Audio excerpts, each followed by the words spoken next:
नमस्कार मित्रांनो, श्री स्वामी समर्थ सर्वांना. आज आपण ऐकणार आहोत अशी एक कथा जी तुमचं आयुष्य बदलू शकते. ही कथा आहे श्रद्धा, विश्वास आणि गुरुच्या कृपेची.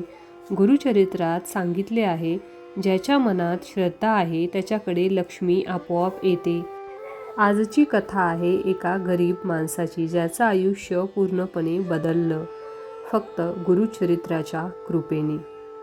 गुरुचरित्रातील ही कथा शांत मनाने श्रवण केल्याने कितीही मोठा रोग, आजार किंवा कितीही मोठे शत्रू, दुःख, दारिद्र्य, कोणतीही मोठी अडचण या कथेच्या पुढे टिकू शकत नाही.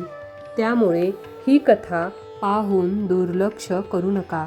ही कथा शेवटपर्यंत ऐकल्याने तुझं मन शांत होईल. तुझ्या दुःखी भाग्यात दत्तगुरू साक्षात समोर येऊन चमत्कार करतील आणि मरेपर्यंत परमेश्वराचा हात तुझ्या डोक्यावर राहील. त्यामुळे ही कथा अर्ध्यावर ऐकून सोडून देण्याची चुकी करू नका, कारण ही कथा शेवटपर्यंत ऐकली नाही तर तुला या कथेचे फळ प्राप्त होणार नाही. दत्तगुरूंचा कृपा आशीर्वाद प्राप्त करण्यासाठी आत्ताच कमेंट बॉक्समध्ये प्रेमाने दत्तगुरू चमत्कार टाईप करा. तसेच दत्तगुरूंच्या 3 भक्तांना गुरुचरित्रातील ही पवित्र शक्तिशाली कथा शेअर करा. नक्कीच तुम्हाला या कर्माचे मोठे फळ दत्तगुरू प्राप्त करतील. हे दत्तगुरू परमेश्वरा, ही कथा शेवटपर्यंत ऐकणाऱ्या मनुष्याचे सर्वात मोठी इच्छा पूर्ण करा. हा आशीर्वाद ही कथा सांगण्यापूर्वी तुमच्याकडे मागून या कथेला सुरुवात करत आहे. त्या रात्री आकाश भरून आलं होतं. पावसाचे थेंब छपरावर पडत होते, जसे कोणीतरी अंतःकरणावर प्रश्नांची थाप देत होते. घरात अंधुक दिवा होता आणि त्या दिवाला इतकीच क्षीण अशा एका भक्ताच्या मनात पेटलेली होती. तो भक्त म्हणजे माधव. माधव काही मोठा नव्हता. नाही त्याच्याकडे संपत्ती होती, नाही सत्ता, नाही ओळख. त्याच्याकडे फक्त एक गोष्ट होती, मनापासून देवावर ठेवलेली श्रद्धा. पण आज ती श्रद्धाही थरथरत होती. आई आजाराने अंतर्नाला खिळलेली. शेतात पीक आले नव्हते. कर्जदार दारात उभे होते. लोक टोमणे मारणारे होते आणि रात्री उपाशी झोपणारी लेकरं होती. हे सगळं पाहून माधव आज पहिल्यांदाच आतून मोडत होता. तो देवासमोर उभा राहिला. डोळ्यात पाणी होतं. आवाज थरथरत होता. देवा, मी कोणाचं वाईट केलं नाही, कधी कोणाची फसवणूक केली नाही. मग माझंच आयुष्य असं का? जर तू खरंच माझ्या पाठीशी असशील तर आज मला काहीतरी सांग. हे शब्द बोलताना त्याच्या डोळ्यातून अश्रू खाली ओघळले. ते अश्रू जमिनीवर पडले, पण त्या अश्रूंनी जमिनीपेक्षा जास्त त्याचं मन ओलावलं होतं. तेवढ्यात घराच्या कोपऱ्यात ठेवलेले एक जुनी पोथी नजरेत पडली. ती पोथी कुणी दिली होती, कधी दिली होती, माधवला आठवतही नव्हतं. त्याने ती उचलली. श्री गुरुचरित्र. त्या क्षणी जणू त्याच्या छातीत काहीतरी हललं. हात थरथरत होते, डोळे भरून आले होते. त्याने ती पोथी उघडली आणि पहिले शब्द डोळ्यासमोर आले. गुरुकृपा असता काय उणे. ते शब्द वाचताच माधव अक्षरशः कोसळला. जसं कोणीतरी त्याच्या अंतःकरणात दडलेलं दुःख ओळखून हळूच म्हणालं असावं, मी आहे, घाबरू नकोस. तो वाचत राहिला. गुरुचरित्रातील त्या कथांमध्ये त्याला स्वतःचं आयुष्य दिसत होतं. काही भक्त होते ज्यांनी अन्याय सहन केला, उपासमार सोसली, अपमान केले, पण त्यांनी वाईट मार्ग धरला नाही. आणि काही जण होते ज्यांनी कपट केलं, फसवणूक केली, दृष्ट बुद्धी वापरली, करणी बाधा, वाईट मंत्र यांचा आधार घेतला.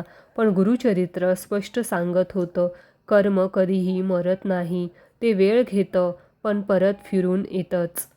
माधव थांबला. त्याने स्वतःलाच विचारलं, माझं दुःख म्हणजे शिक्षा आहे का की गुरुची परीक्षा आहे? त्या क्षणी त्याला एक वेगळी शांतता जाणवली, जसं कोणीतरी त्याच्या डोक्यावरून हात फिरवावा, तसं कोणीतरी त्याच्या पाठीशी उभं राहिलं. त्याला आठवलं, गुरुचरित्रात लिहिलं होतं, जो भक्त अंतःकरणाने गुरुशरण जातो त्याच्या भोवती अदृश्य संरक्षण तयार होतं. शत्रू, दोष, करणीबाधा हे फार काळ टिकत नाहीत. त्या रात्री माधव पहिल्यांदाच शांत झोपला. घरात परिस्थिती बदललेली नव्हती, पैसे आलेले नव्हते, दुःखही संपलेलं नव्हतं, पण एक गोष्ट बदललेली होती, त्याच्या मनातील भीती. त्याला आता इतकंच वाटत होतं, मी एकटा नाही, गुरु माझ्या पाठीशी आहेत आणि जिथे गुरु उभे असतात तिथे अंधार कितीही दाट असला तरीही तो जास्त काळ टिकत नाही. भक्तांनो, ही कथा तुमच्या मनावर थोडाही प्रभाव टाकत असेल तर कमेंट बॉक्समध्ये दिगंबरा दिगंबरा श्रीपादवल्लभ दिगंबरा प्रेमाने टाईप करा आणि ही चमत्कारिक कथा शेवटपर्यंत ऐकत राहा. बघा, माझा शब्द आहे, तुमच्याही नशिबाचे फासे बदलल्याशिवाय राहणार नाहीत. सकाळ झाली, पावसाचा आवाज थांबला होता, पण माधवच्या मनात काल रात्रीचे शब्द अजूनही घुमत होते. मी एकटा नाही, गुरु माझ्या पाठीशी आहेत. तो उठला, आईकडे पाहिलं. तिच्या श्वासात अजूनही त्रास होता, पण चेहऱ्यावर कालपेक्षा थोडी शांतता होती. माधव बाहेर पडला. गावातून शेताकडे जाताना लोकांचे कटाक्ष त्याच्यावर होते. काही सहानुभूतीने पाहत होते, पण बहुतेकांच्या नजरेत एक वेगळीच भावना होती, उपेक्षा आणि लपलेला आनंद. त्याच्या गावात एक मनुष्य होता, रघुनाथ. पैसा होता, पण मन मात्र काळं होतं. लोकांना फसवून कर्ज देणारा, गरिबांच्या जमिनी घेणारा आणि वरून देवाचं नाव घेणारा. माधवच्या संकटात रघुनाथाचं नाव नेहमी पुढे यायचं. तुझ्या शेतावर दोष आहे, तुझ्यावर करणी झाली आहे, माझ्या शब्दावाचून तुझं काही होणार नाही, असं सांगून तो माधवला कायम भयात ठेवायचा. पण त्या दिवशी माधवच्या मनात भीती नव्हती, तो शांत होता, असामान्य शांत. जणू त्याच्या भोवती काहीतरी अदृश्य उभं होतं. रघुनाथ त्याला पाहून हसला. काय रे माधवा, आज फार शांत दिसतोयस, कर्ज कसं फेडणार आहेस? माधव काहीच बोलला नाही. तो फक्त मनात म्हणाला, गुरुदेव, तुमचा आहे ते तुमच्याच हातात आहे. आणि आश्चर्य म्हणजेच पहिल्यांदाच रघुनाथाच्या बोलण्यात धार नव्हती. त्या दिवशी दुपारी गावात बातमी पसरली. रघुनाथने ज्या लोकांची जमीन बळकावली होती त्या पैशांमध्ये काहीतरी घोळ निघाला होता. सरकारी चौकशी सुरू झाली होती. लोक कुजबुजायला लागली होती. माधवने ऐकलं, पण आनंद केला नाही. तो फक्त एवढाच म्हणाला, कर्म परत फिरतं. त्या रात्री तो पुन्हा गुरुचरित्र उघडून बसला. आज त्याला वाचायला लागत नव्हतं. शब्द आपोआप मनात उतरत होते. वाईट कर्म करणारा स्वतःचा शत्रू बनतो आणि जो सहन करूनही वाईट करत नाही त्याचं रक्षण गुरु स्वतः करतात. तुम्हाला देखील या वाक्यावर, गुरूंच्या या शब्दावर विश्वास असेल तर कमेंट बॉक्समध्ये श्री गुरुदेव दत्त प्रेमाने टाईप करा.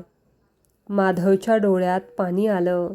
पहिल्यांदाच दुःखातून नाही, कृतज्ञतेतून. आई अचानक थोडी सावरली. तिचा आवाज स्पष्ट झाला. ती म्हणाली, बाळा, काल रात्री मला स्वप्न पडलं. केशरी वस्त्रातील एक तेजस्वी पुरुष माझ्या डोक्यावरून हात फिरवत होता. माधव काहीच बोलला नाही.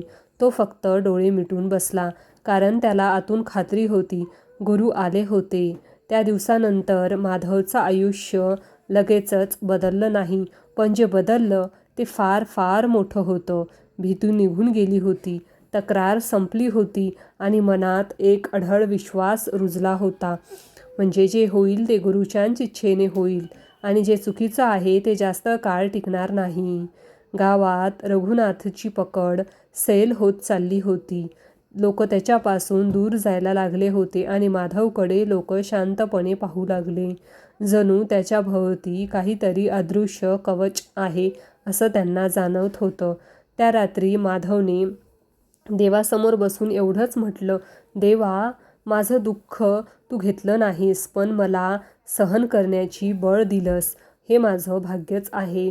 आणि जिथे सहनशीलता येते तेथेच चमत्काराची सुरुवात होते. त्या दिवसानंतर काही आठवडे गेले. माधवचं आयुष्य बाहेरून पहिलं होतं तसंच होतं. कर्ज होतं, शेत अजूनही कोरडंच होतं. आई पूर्णपणे बरी झाली नव्हती, पण माधवच्या मनात आता घाई नव्हती, तक्रारही नव्हती, देवाला प्रश्न विचारण्याची धडपडही नव्हती. तो रोज सकाळी उठून गुरुचरित्राला नमस्कार करायचा आणि मनात फक्त एवढंच म्हणायचा, माझं आयुष्य आता माझं राहिलेलं नाही, ते गुरूंच्या चरणी अर्पण झालं आहे. आणि ज्या दिवशी माणूस स्वतःला देवापाशी सोडतो, स्वतःला देवाला अर्पण करतो, त्या दिवशी देव त्याला उचलून धरतो.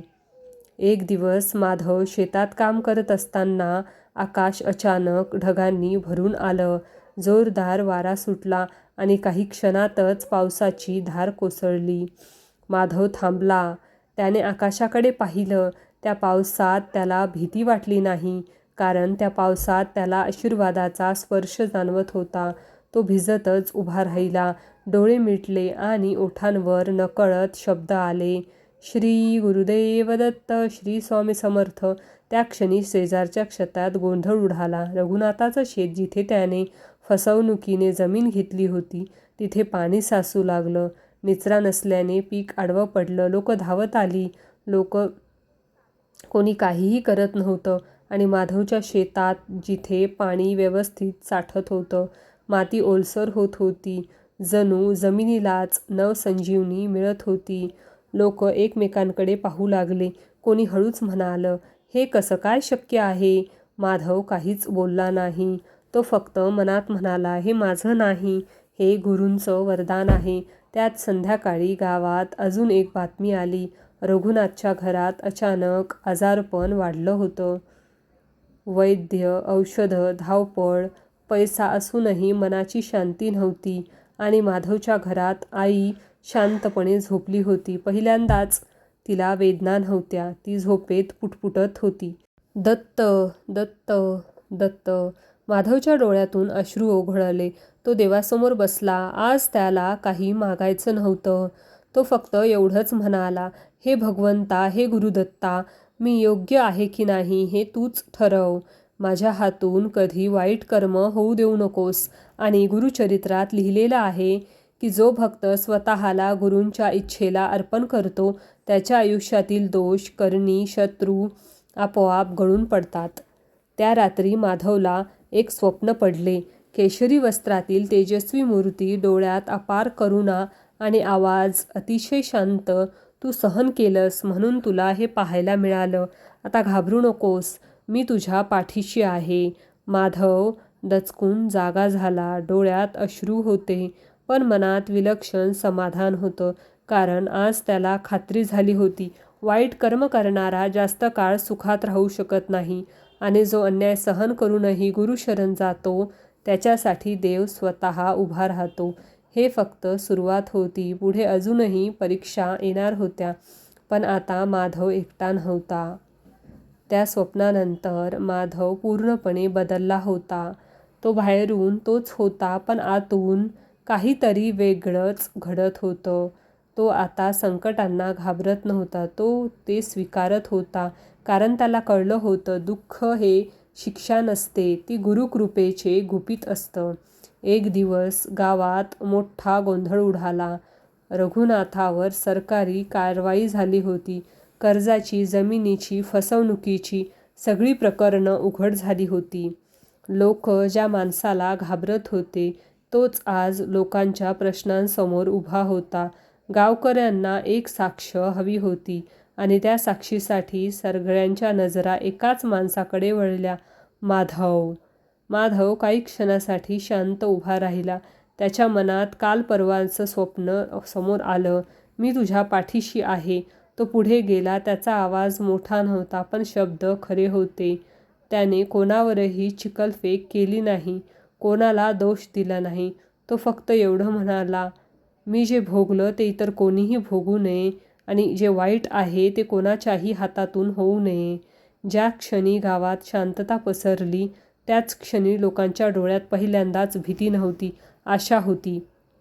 रघुनाथने खाली मान घातली. तो काहीच बोलू शकला नाही, कारण कर्म त्याच्यासमोर उभं होतं. त्या दिवसानंतर माधवच्या आयुष्यात हळूहळू बदल घडू लागले. शेतात पीक उभं राहिलं, मोठं नाही पण समाधान देणारं. आई पूर्णपणे बरी झाली नाही, पण तिच्या चेहऱ्यावर कायम स्मित हास्य राहू लागलं. ती नेहमी हसायची. ती म्हणायची, आपण श्रीमंत नाही झालो बाळा, पण देव आपल्याकडे पाहतो हेच फार आहे. माधव आता सर्वांना एकच गोष्ट सांगायचा, वाईट कर्माचं फळ लगेच मिळत नाही, पण ते चुकतही नाही आणि चांगलं केलं की त्याचं फळ नक्कीच मिळतं, तरी शांततेच्या रूपात तर कधी समाधानाच्या. एक परका माणूस माधवकडे आला. तो म्हणाला, माझं आयुष्य तुटलं आहे, देव माझ्याशी बोलत नाही. माधव त्याला काहीही उपदेश करत नाही. त्याने फक्त गुरुचरित्र पुढे ठेवलं आणि म्हणाला, हे वाच, उत्तर तुलाच सापडेल. त्या रात्री माधव एकटा बसला होता. आकाश स्वच्छ होतं, तारे चमकत होते. तो मनात म्हणाला, देवा, माझ्या दुःखातून जर कोणाला आधार मिळत असेल तर ते दुःखही मला प्रिय आहे. आणि गुरुचरित्रात लिहिलं आहे, जो भक्त स्वतःच्या दुःखाला अर्थ देतो तो इतरांच्या आयुष्यात आशीर्वाद बनतो. आता माधवचा मार्ग वेगळा होता. त्याचं आयुष्य लोकांसाठी कथा बनत होतं आणि कथा ऐकणाऱ्यांसाठी आशा. भक्तांनो, ही कथा तुम्हाला थोडी जरी आवडत असेल तर कमेंट बॉक्समध्ये प्रेमाने लिहा, स्वामी आई कृपा करा. तसेच आजची कथा लाईक करून शेवटपर्यंत माझ्यासोबत राहा. बघा, मरेपर्यंत दत्तगुरू महाराज तुमच्या कुटुंबावर संकट येऊ देणार नाहीत. माधवचं आयुष्य आता लोकांच्या नजरेत बदलत चाललं होतं. तो काही चमत्कार दाखवत नव्हता, तो कोणाला प्रवचनही देत नव्हता, पण त्याच्या आसपास बसलं की मन आपोआप शांत व्हायचं. लोक म्हणायचे, त्याच्या बोलण्यात काहीतरी आहे.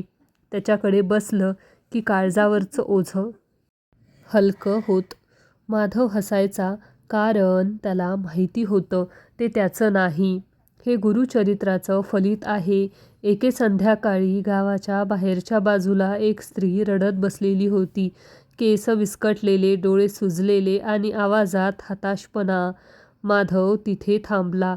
त्याने काही विचारलं नाही, फक्त शांतपणे जवळ बसला. बराच वेळ गेल्यावर ती स्त्री बोलू लागली, माझ्या आयुष्यात काहीच उरलं नाही. नवरा गेला, मुलगा आजारी, लोक म्हणतात माझ्यावर दोष आहे. हे ऐकताच माधवाच्या डोळ्यात पाणी आलं, कारण हे शब्द कधी काळी त्याच्याही आयुष्याचा भाग होते. तो हळूच म्हणाला, दोष नसतो, आपण थकलेले असतो. तिने त्याच्याकडे पाहिलं. पहिल्यांदाच तिच्या नजरेत भीतीपेक्षा थोडीशी आशा होती. माधव तिला घरी घेऊन आला. आईने तिला पाणी दिलं, थोडं अन्न दिलं. त्या रात्री माधवाने गुरुचरित्र उघडलं. तो मोठ्याने वाचत नव्हता, पण प्रत्येक शब्द त्या स्त्रीच्या मनात उतरत होता. असं त्याचं मन होतं. जो भक्त संकटात असलेल्या माणसाला आपल्या घरात आसरा देतो, तो स्वतः गुरुसेवाच करतो. त्या रात्री त्या स्त्रीला शांतपणे झोप लागली आणि पहाटे ती घाबरून उठली. तिच्या डोळ्यात आश्चर्य होतं. ती म्हणाली, मला स्वप्नात केशरी वस्त्रातील एक तेजस्वी पुरुष दिसले. ते म्हणाले, घाबरू नकोस, तुझं दुःख संपेल. माधवाने काहीच उत्तर दिलं नाही. तो फक्त डोळे मिटून शांत बसला, कारण त्याला माहिती होतं गुरु स्वतः बोलले आहेत. श्री गुरुदेव दत्त, श्री गुरुदेव दत्त असंच तो म्हणत राहिला. त्या दिवसानंतर त्या स्त्रीच्या आयुष्यात हळूहळू बदल घडू लागले. मुलांची तब्येत सुधारू लागली, लोकांची भीती कमी झाली आणि माधवाच्या मनात एक नवी जाणीव जागी झाली. गुरुकृपा फक्त आपल्याला वाचवण्यासाठी नसते, ती आपल्यामार्फत इतरांपर्यंत पोहोचवण्यासाठी असते. म्हणून भक्तांनो, ही कथा तुम्हालाही आवडत असेल तर दत्तगुरू महाराजांच्या भक्तांना ही कथा आत्ताच शेअर करा. बघा, दत्त महाराज नक्कीच तुमच्यावर प्रसन्न होतील. त्या रात्री माधव एकटा बसला होता.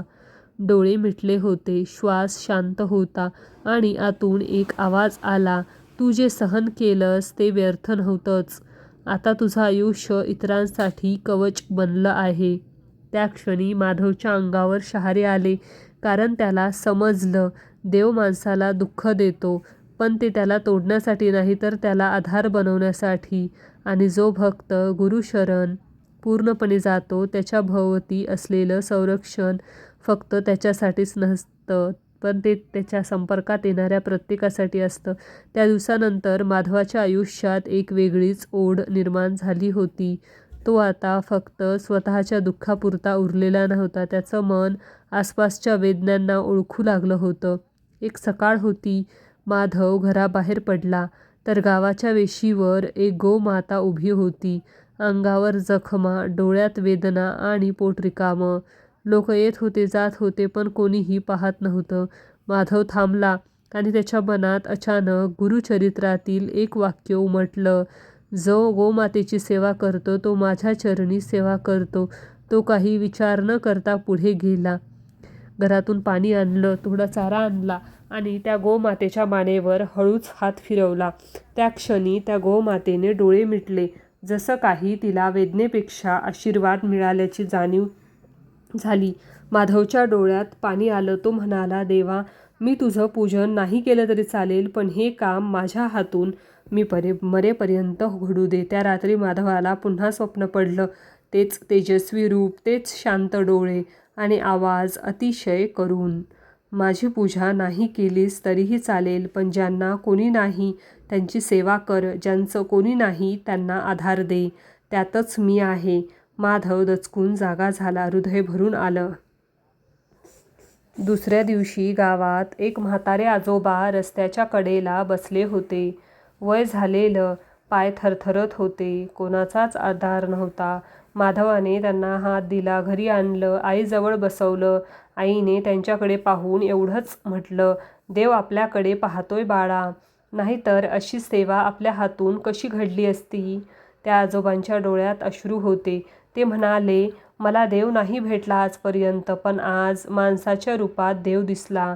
माधव काहीच बोलला नाही, कारण त्याला आतून जाणवत होतं, हा देव नाही, हा गुरूंचा हात आहे. त्या दिवसांमध्ये माधवने आणखी एक गोष्ट पाहिली.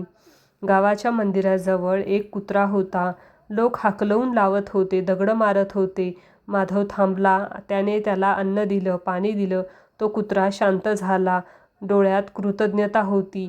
त्या माधवच्या मनात शब्द चमकले, दत्त महाराजांना प्राणी प्रिय आहेत, त्यांचे श्वान तर कुत्रा आहेत. त्याच्या अंगावर शहारे आले. तो मनात म्हणाला, गुरुदेव, तुम्ही माझी परीक्षा घेत नाही आहात ना? तुम्ही तर मला तुमच्यापर्यंत येण्याचा मार्ग दाखवत आहात. त्या रात्री माधव गुरुचरित्र उघडून बसला. आज तो वाचत नव्हता, तो अनुभवत होता. माझी पूजा नाही केली तरीही चालेल, पण जो वृद्धांची, गौमातेची, मुक्या जीवाची सेवा करतो त्याच्यावर माझं संरक्षण कायम असतं. हे शब्द त्याच्या मनात कोरले गेले आणि त्या दिवसापासून माधवच्या आयुष्यात एक अदृश्य बदल घडू लागला. घरात अन्न कमी पडलं नाही. आईची तब्येत स्थिर राहिली. मनाची भीती होती ती पूर्णपणे निघून गेली, कारण आता त्याला कळलं होतं, देव मंदिरात नाही शोधायचा, तो सेवेत सापडतो. आणि जो भक्त सेवेला धर्म मानतो त्याच्या कर्माची फळं हळूहळू निश्चितपणे बदलतं. ही कथा अजूनही संपलेली नाही. भक्तांनो, ही कथा तुम्हाला आवडत असेल तर टाईप करा, ही कथा आम्हाला आवडत आहे. पुढे असा प्रसंग येईल जिथे माधवच्या या सेवेमुळे त्याचं आयुष्य एका मोठ्या संकटातून वाचलं असेल आणि तेव्हा प्रत्येक भक्ताला जाणवेल, आपण जे करतो तेच आपल्याकडे परत येतं. त्या दिवसानंतर माधवची सेवा वाढतच गेली. तो कोठे जाहीरपणे काहीच करत नव्हता, कुणालाही ज्ञान देत नव्हता, पण त्याच्या हातून जे घडत होतं ते कोणाच्या तरी आयुष्यात आधार देत होतं. गोमातेची सेवा रोजची झाली. कुत्रा आता मंदिराजवळ नाही तर माधवच्या घरासमोरच झोपायचा आणि त्या आजोबांना तर आईसारखाच आधार मिळाला होता. लोक हे सर्व पाहत होते, पण अजूनही काहींच्या मनात शंका होती. हे सगळं करून काय मिळणार आहे? पूजा नाही, व्रत नाही, उपवास नाही, असं कुजबुजणारेही होते. माधव ऐकायचा, पण उत्तर देत नसे. कारण आता त्याला कळलं होतं, गुरु शब्दाची बाजू घेत नाहीत, ते कर्माची बाजू घेतात. एके दिवशी दुपारी गावावर अचानक मोठं संकट आलं. आकाशात काळे ढग झाले, वारा सुटला आणि जोरदार वादळ सुरू झालं. लोक घाबरून घरात पळाली. जनावरं सैरावैरा धावू लागली. माधवला आठवलं, गोमाता अजूनही बाहेरच होती. तो विचार न करता धावला. पावसाचे तडाखे, वाऱ्याचे झोत, पण तो थांबला नाही. त्याने गोमातेला धरून एका जुन्या गोठ्यात नेलं. तेवढ्यात एक झाड कोसळलं. ज्या ठिकाणी गोमाता आधी उभी होती तिथेच. लोक हादरली. थोडासा उशीर झाला असता तर माधव थरथरत उभा होता. त्या क्षणी त्याला आतून एक आवाज जाणवला, तू माझी सेवा केली नाहीस, पण माझ्या प्रिय जीवाची केलीस, म्हणून मी तुझ्या पुढे. त्याच रात्री वादळाने गावात बरीच घरं नुकसान झाली, पण माधवचं घर जसंच्या तसं होतं. लोक पाहायला आले. कोणी काहीही बोलत नव्हतं. त्या कुत्र्याने त्या रात्री माधवच्या घराबाहेर फेऱ्या मारल्या. तो भुंकत होता, जणू पहाराच देत होता. आईने ते पाहिलं आणि डोळे मिटून म्हणाली, हे परमेश्वरा, हे दत्ता, आज तू घराबाहेर उभा राहिलास. माधवचं हृदय भरून आलं. त्याला आठवलं गुरुचरित्रात वाचलेले शब्द, जो भक्त मुक्या जीवासाठी स्वतःला संकटात टाकतो, त्याच्या भोवती मी स्वतः संरक्षण कवच तयार करतो. पुढच्या दिवशी रघुनाथ पुन्हा समोर आला. तो आता तोच माणूस नव्हता. चेहरा उतरलेला, आवाज थरथरणारा. तो माधव समोर उभा राहिला आणि अचानक हात सोडले. माझं सगळं गेलं. आजार, अपमान, भीती, मला माफ कर. माधव गप्प राहिला. थोड्या वेळाने तो म्हणाला, मी तुला माफ करणार नाही, कारण मी तुझ्यावर रागच धरला नाही. कर्माने तुला जे दिलं ते त्याच्याकडेच ठेव. रघुनाथ रडू लागला, कारण त्याला समजलं होतं, ही शिक्षा माधवची नव्हती, ही न्यायाची होती. त्या संध्याकाळी माधव एकटा बसला होता. डोळे मिटलेले होते, मन शांत होतं आणि त्याला जाणवलं, वाईट कर्म कितीही लपवली तरीही ती वेळ आल्यावर उघडे पडतात आणि चांगली सेवा कधीही वाया जात नाही. उशीर का होईना, पण संरक्षण बनून परत येते. आता माधवच्या मनात एकच प्रार्थना उरली होती, हे परमेश्वरा, हे दत्तगुरू महाराजा, माझ्या हातून चांगलं घडत राहू दे. उरलेलं तू पाहशील. आणि गुरु सर्व पाहत होते. ही कथा अजूनही संपत नाही. पुढे असा क्षण येईल जिथे माधवचं आयुष्य पूर्णपणे एका वेगळ्या वळणावर जाईल आणि तेव्हा प्रत्येक भक्ताच्या मनात एकच जाणीव ठसठसेल, देव आपल्या डोक्यावर हात ठेवूनच आपली परीक्षा घेत असतो. वादळानंतर गाव बदललं होतं. झाडं पडलेली, घरं मोडलेली आणि माणसांच्या मनात भीती. पण माधवच्या घराभोवती जणू एक अदृश्य वर्तुळ होतं. लोक ते पाहत होते आणि न बोलता समजून घेत होते. त्या दिवसानंतर गावातील लोक हळूहळू माधवकडे येऊ लागले. कोणी आजारी आईसाठी, कोणी कर्जाच्या ओझ्यासाठी, कोणी मुलांच्या भविष्याकरता. माधव काहीच मंत्र देत नव्हता. तो कुठले उपायही सांगत नव्हता. तो फक्त ऐकून घेत होता आणि शेवटी फक्त एवढंच म्हणत होता, देवाला शोधू नका, सेवा करा, उत्तर आपोआप सापडेल. एक दिवस गावातील एक तरुण रडत रडत आला, मी खूप चुकीचं केलं आहे, देव मला माफ करेल का? माधवने त्याच्याकडे पाहिलं. त्याच्या नजरेत दोष नव्हता, दया होती. तो म्हणाला, देव माफी देतो का नाही हे मला माहीत नाही, पण कर्म सुधारण्याची संधी तो नक्की देतो. त्याने त्या तरुणाला गोठ्यात नेले. या गोमातेची सेवा कर, तिच्या डोळ्यात बघ, तिथे प्रश्न नाहीत, फक्त स्वीकार आहे. तो तरुण रडू लागला, कारण त्या शांत डोळ्यात त्याला स्वतःचं उत्तर सापडलं होतं. त्या रात्री माधव एकटा बसला होता. त्याची आई झोपली होती. कुत्रा दारात पहारा देत होता आणि गोमाता गोठ्यात शांत बसली होती. माधवने डोळे मिटले आणि आतून आवाज आला, तू मला मंदिरात शोधलं नाहीस, म्हणूनच तू मला सापडलास. त्याच्या अंगावर शहारे आले. त्याला जाणवलं आपण काही मोठं करत नाही, आपण फक्त योग्य ठिकाणी उभे आहोत. पुढच्या काही दिवसात माधवच्या शेतात पिकं बहरली. लोक आश्चर्याने पाहत होते. ते म्हणत होते, हा चमत्कार आहे. पण माधव मनात म्हणायचा, हा चमत्कार नाही, हे कर्माचं फळ आहे. आईने एक दिवस हळूच विचारले, बाळा, आपण कधी दत्तगुरूंची मोठी पूजा करणार? माधव हसला, म्हणाला, आई, आपण रोज पूजा करतोय. गोमातेला पाणी देताना, आजोबांना आधार देताना, या कुत्र्याला अन्न देताना. आईच्या डोळ्यात पाणी आलं. ती म्हणाली, मग दत्त खुश असतील ना? माधव शांतपणे म्हणाला, ते तर आधीपासूनच आपल्यावर आनंदी आहेत. त्या रात्री माधवला पुन्हा स्वप्न पडलं. तेच तेजस्वी रूप, पण आज काही वेगळंच होतं. गुरु हसत होते. ते म्हणाले, ज्याला मी सापडतो तो मला बांधून ठेवत नाही, तो मला इतरांपर्यंत पोहोचवतो. माधवच्या डोळ्यातून आनंद अश्रू वाहू लागले, कारण त्याला आज कळलं होतं, आपलं आयुष्य आपल्यापुरतं नसतं, ते इतरांच्या आशेसाठी असतं, इतरांच्या आधारासाठी असतं, आणि या माध्यमातूनच देव आपल्याला ओळखतो. भक्तांनो, ही कथा शेवटपर्यंत ऐकत राहा, कारण या कथेचा तुमच्या जीवनावर भयंकर मोठा परिणाम होणार आहे. त्या रात्री माधव गाढ झोपेत होता. त्याच्या अंतरंगात हलकी शांती जाणवत होती. पण अचानक त्याचे स्वप्न उघडले. त्याच्यासमोर तेजस्वी रूपात दत्तगुरू उभे होते. ते प्रेमाने हसत होते, हात वर करून आशीर्वाद देत होते. त्यांच्या डोळ्यात अशी कृपा होती, जणू आकाशात चमकणाऱ्या सगळ्या ताऱ्यांचा प्रकाश त्यातून वाहत होता. गुरु म्हणाले, माधव ऐक, लोकांना प्रश्न पडतो, मला देव प्रसन्न करायला तासनतास कष्ट करावे लागतील का? रोज व्रत, रोज पूजा, मोठे होम, मंत्रपाठ, हे सर्व करणे गरजेचे आहे का? मी तुला सांगतो, नाही. मी प्रसन्न होतो त्या नामाने जे प्रेमाने हृदयातून केले जाते. जिथे तू बसशील तिथे शांती आहे. त्या एका शांत ठिकाणी फक्त 5 मिनिटांचे प्रेमाने केलेले नामस्मरण, तेच माझ्यासाठी सर्वात मोठे व्रत आहे. स्वार्थ नको, लक्षात ठेव. फक्त मनापासून हृदयातून केलेली प्रार्थना, त्यात करुणा आणि भक्ती असावी, तेच मला प्रिय आहे. तुझा पैसा, मोठी पूजा, व्रत, हो, त्यांनी मला काहीही लाभ होत नाही. फक्त प्रेमाने केलेले नाम मी स्वीकारतो आणि त्या भक्तावर भरभरून कृपा करतो. अजून लक्षात ठेव, जो मनुष्य आपला प्रपंच सांभाळतो, दत्तगुरूंचे नाम घेतो, स्वामी समर्थ आईचे नाव घेतो, त्याच्यावर स्वामींची कृपा होणार नाही असे कधीही शक्य नाही.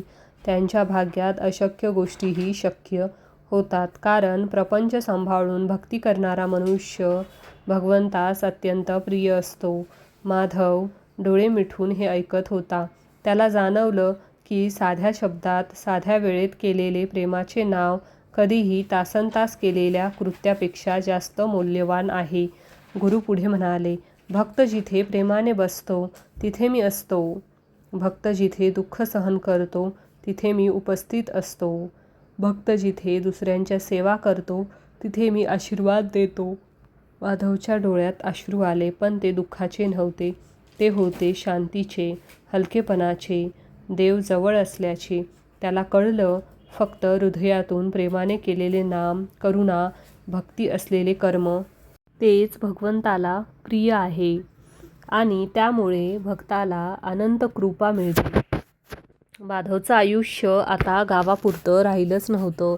लोक दूरदूरून येऊ लागले होते. कोणी आपल्या बाळाला हातात घेऊन, कोणी डोळ्यात अपयश घेऊन, कोणी मनात भीती, चिंता, संशय घेऊन. आज संयोग वेगळा होता. इथे तलवारी नव्हत्या, पण शब्दांनी केलेल्या जखमा होत्या. इथे शत्रू समोर नव्हते, पण पाठीमागे कट रचलेले जात होते. इथे करणी कमी होती, पण नकारात्मक विचार जास्त होते. एक दिवस एक तरुण आला. तो म्हणाला, माझ्या आयुष्यात सगळं आहे, पण मन शांत नाही. रात्री झोप लागत नाही, सतत भीती वाटते, कोणीतरी माझं वाईट करतंय असं वाटतं. माधव त्याच्याकडे पाहत राहिला. थोडा वेळ शांतता होती. मग तो हळूच म्हणाला, वाईट करणारा बाहेर नसतो, तो आत असतो. भीती, शंका, द्वेष हेच आजच्या युगातील सगळ्यात मोठे शत्रू आहेत. तो तरुण खाली पाहू लागला. माधव पुढे म्हणाला, गुरुचरित्र सांगतं, जो भक्त स्वतःच्या मनावर विजय मिळवतो त्याच्यावर कोणताही शत्रू जास्त काळ टिकू शकत नाही. त्याने त्या तरुणाला गोमातेकडे नेलं. तिच्या पाठीवरून हात फिरवला. सांगितलं, हिला काही अपेक्षा आहेत का?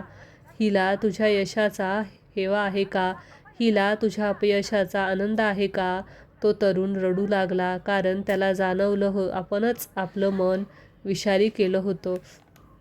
त्या दिवसानंतर माधव प्रत्येकाला एकच गोष्ट सांगू लागला, आज पूजा कमी झाली आहे, पण सेवा कमी झाली तर धोका आहे. तो म्हणायचा, दत्तगुरू सांगतात, माझ्या फोटोसमोर, माझ्या मूर्तीसमोर दिवा नाही लावला तरीही चालेल, पण घरातल्या वृद्धाला ओझ्याला आहेस असं वाटून दिलं तर माझी कृपा दूर जाईल. एक स्त्री आली. ती म्हणाली, माझ्यावर सतत अन्याय होतोय, लोक मला खाली खेचतात. माधव शांतपणे म्हणाला, तू कुणाला आज प्रेमाने पाणी दिलंस का?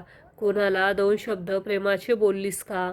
कोणत्या मुक्या जीवाला हात लावला आहेस का? तोही प्रेमाने ती गोंधळली.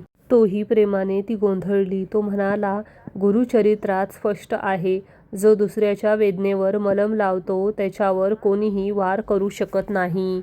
हळूहळू लोकांना जाणवू लागलं, माधव कुठलीही जादू करत नव्हता.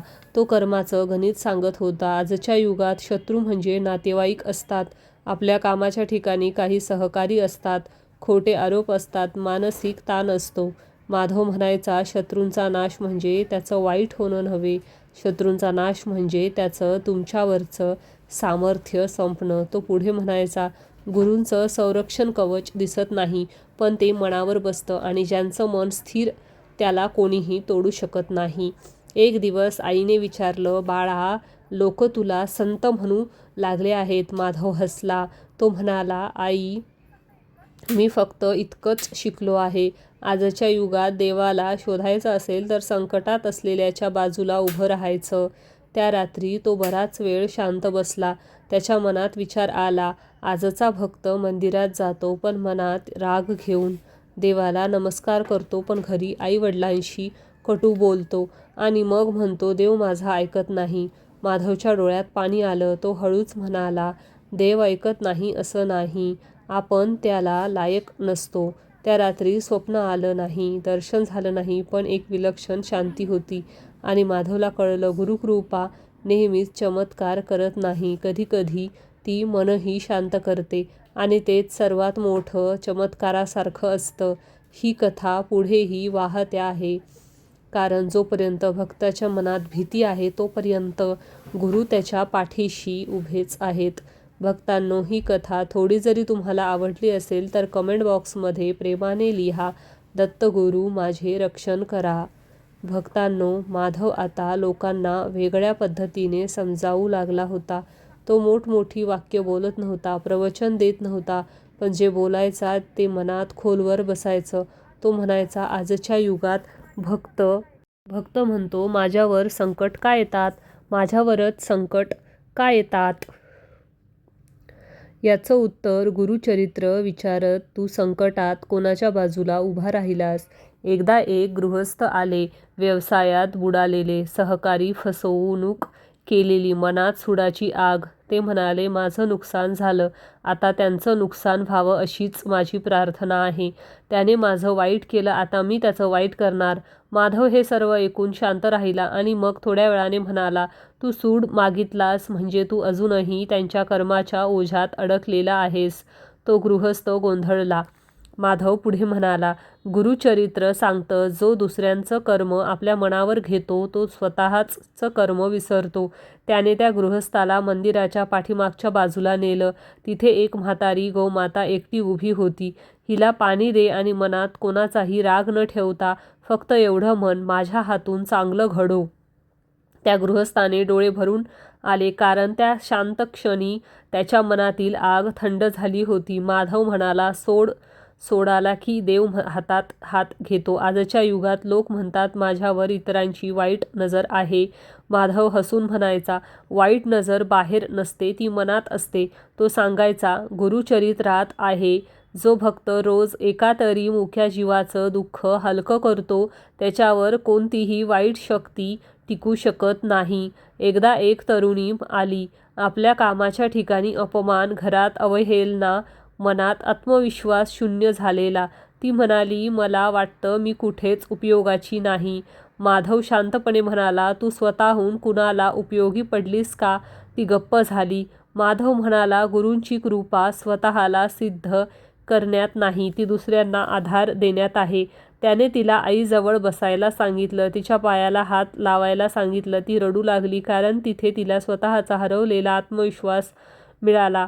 माधव आता लोकांना एकच गोष्ट सतत सांगत होता, आज संकट बाहेर नाहीत, ती मनात आहेत आणि मन शांत केलं की अर्ध संकट संपून जातं. तो म्हणायचा, दत्तगुरू म्हणतात, माझी सेवा नाही केली तरीही चालेल, पण ज्या हाताला कोणीही नाही त्याचा हात धर. एक दिवस एक माणूस म्हणाला, तुम्ही कोणते मंत्र सांगता? माधव हसला. तो म्हणाला, सेवा हा मंत्र आहे, करुणा हा जप आहे आणि सहनशीलता हीच गुरुदक्षिणा. त्या रात्री माधव बराच वेळ शांत बसून होता. त्याला जाणवलं, आजचा भक्त देवाकडून फक्त चमत्कार मागतो, पण देव त्याला माणूस बनवू पाहतो आणि जो माणूस बनतो तोच देवाच्या सर्वात जवळ जातो. बाळा, ही कथा अजूनही पुढे वाहणार आहे, कारण आजही अनेक मन घाबरलेली आहेत आणि गुरु अजूनही त्या मनांच्या पाठीशी उभे आहेत. त्या दिवसानंतर माधवच्या आसपास एक वेगळाच शांततेचा वलय निर्माण झाला. तो काही चमत्कार दाखवत नव्हता, तो लोकांना माणूस बनवत होता.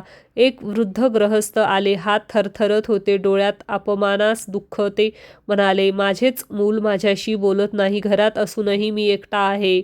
माधव त्यांच्या जवळ बसला.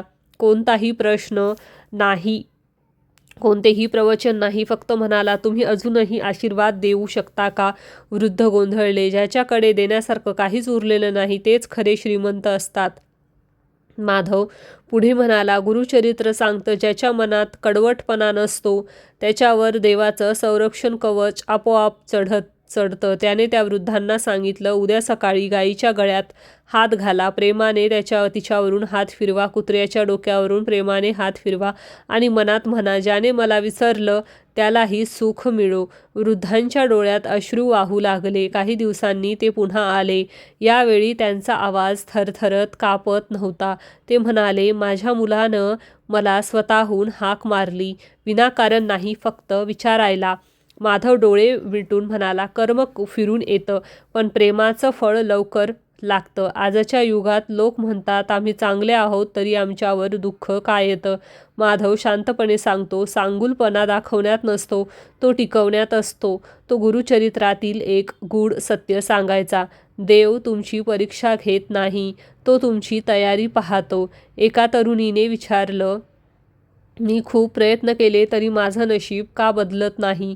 माधव म्हणाला, तू कर्म बदलतेस पण दृष्टिकोन नाही. तो पुढे म्हणाला, आजपासून तू जे सहन करतेस त्याला शाप न देता प्रार्थना समज, कारण सहन केलेले दुःख एक दिवस आशीर्वाद बनवून तुझ्या दारात उभं राहतं.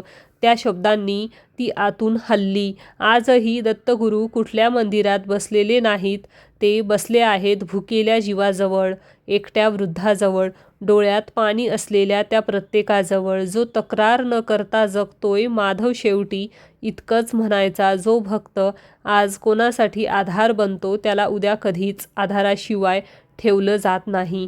ही कथा अजूनही वाहते, कारण आजही कोणाचं तरी मन कोलमडलेलं आहे, कोणाचं धैर्य संपलेलं आहे आणि तोपर्यंत दत्तगुरूंची करुणा या कथेतून हळूहळू वाहत राहणार आहे.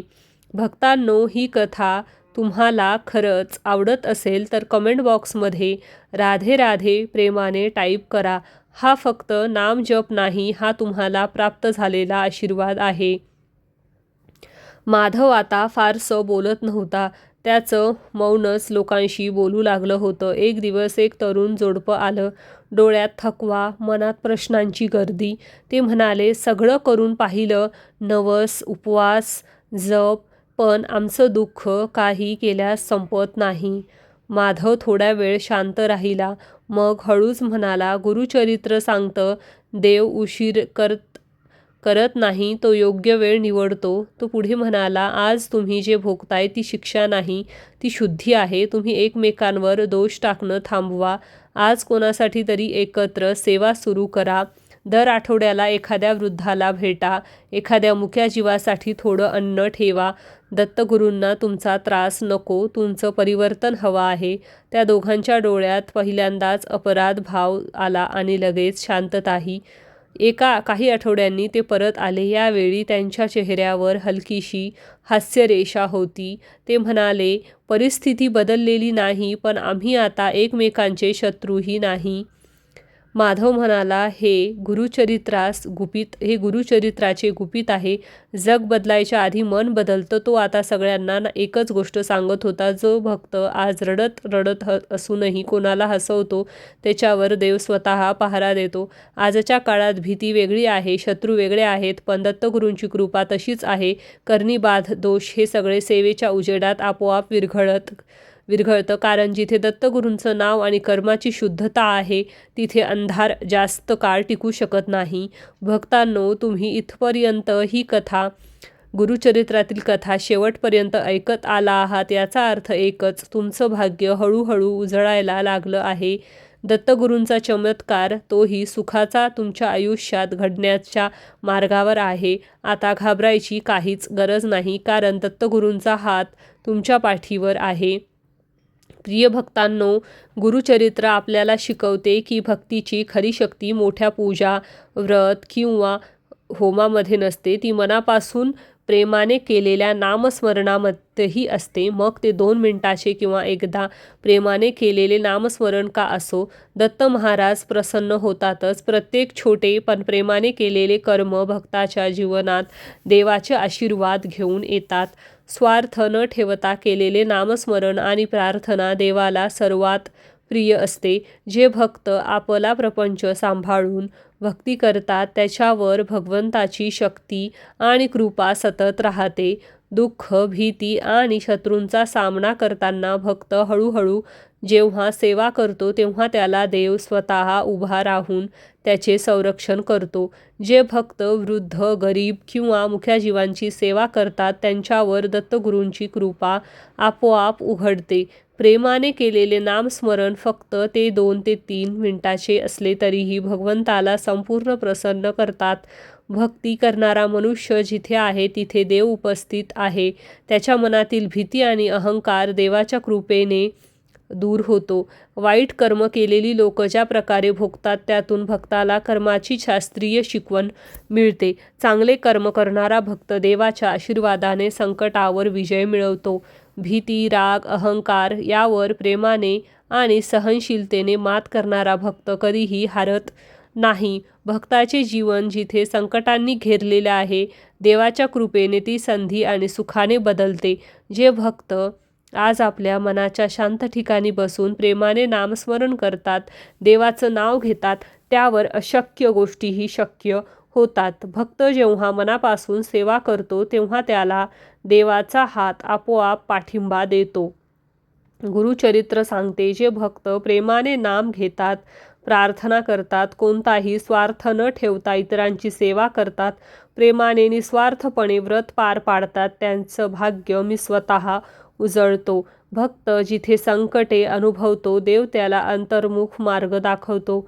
जे भक्त आपली भक्ती इतरांच्या मदतीसाठी वापरतात, त्यांना भूतकाळाची किंवा भविष्यकाळाची वाईट शक्ती पराभूत होत असते. भक्त जिथे प्रेमाने छोटे कर्म करतो, देव तेथे मोठे चमत्कार घडवतो. भक्त जेव्हा कर्म पुन्हा येण्याची शिकवण स्वीकारतो, तेव्हा त्याला वैयक्तिक आणि आध्यात्मिक प्रगती मिळते. भक्त जिथे आपली भीती आणि चिंता देवावर सोडतो, तेथे देव स्वतः उभा राहतो. भक्त जिथे प्रेमाने नाव घेतो, वृद्धांची आणि मुक्या जीवांची सेवा करतो, तिथे भगवंताचे संरक्षण कवच कायम राहते.